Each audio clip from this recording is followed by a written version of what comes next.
Hey everyone, it's Julie. Today we'll be making no-bake M&M cheesecakes. It's the summer. I know you probably don't want to turn your oven on, so this is perfect. The cheesecakes were light, creamy, and delicious, and I think you guys are going to love these. So let's get started. So I bought crushed graham crackers. If you can't find them already crushed, just purchase regular ones and crush them yourself. I added in some brown sugar. The brown sugar was a bit lumpy, but that's okay. The melted butter, which I'm adding now, and the whisk will break it down. I like to add the butter slowly as I whisk so it incorporates well. And if you're an avid baker, you've probably heard this 135 times, but you do want the texture to be like wet sand. This is an individual cheesecake pan.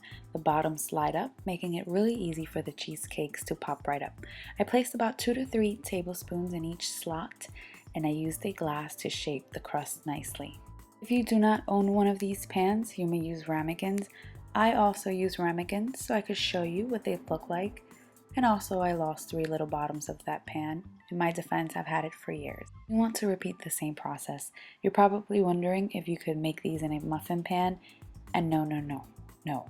Unless you have a family that is willing to sit around the muffin pan and eat with you, then yes. Otherwise, you will not be able to get them out.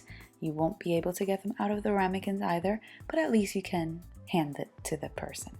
In my stand mixer, I creamed 2 bricks of cream cheese, a total of 16 ounces.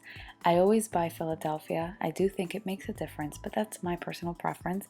Make sure the cream cheese is really softened or else it will be lumpy. I splashed a little bit of vanilla extract.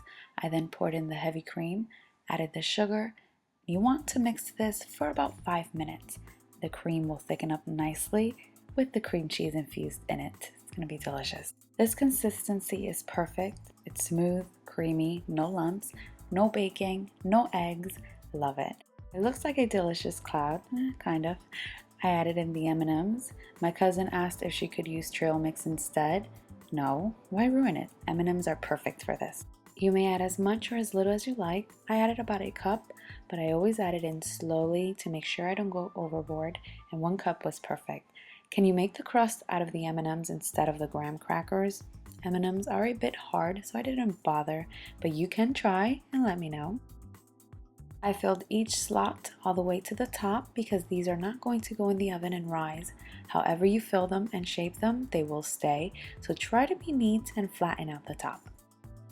I am going to do the same thing with the ramekins. Also, if you don't have ramekins either, you may certainly use a 9-inch springform pan. Place the cheesecakes in the fridge for a minimum of 4 hours so they can chill and set. I made some homemade whipped cream by pouring in some heavy cream into my stand mixer and mixing it for about 3 to 4 minutes.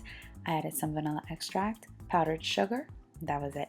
Make sure not to overmix or it will look like cottage cheese, so keep an eye on it. This is what the cheesecakes will look like after 4 hours, completely firm. I popped them right up. Love that pan. I placed the whipped cream in a Ziploc bag with a star tip, frosted some on top of the cheesecakes. I am not a fan of whipped cream, but it helps to make something flat look much better. Plus, everyone I know loves whipped cream. I placed a few M&Ms on top, and in my opinion, these looked adorable. I wanted to show you how creamy and how well these held up. The colors of the M&Ms are beautiful. The kids will love these. I think you will adore these as well. I felt bad for the ramekins, so I decided to include them in the spotlight as well. This is what they'll look like. They didn't qualify for the main picture, but they were delicious. I hope you guys give these a try. Hope you enjoyed this video, and thank you all so much for watching.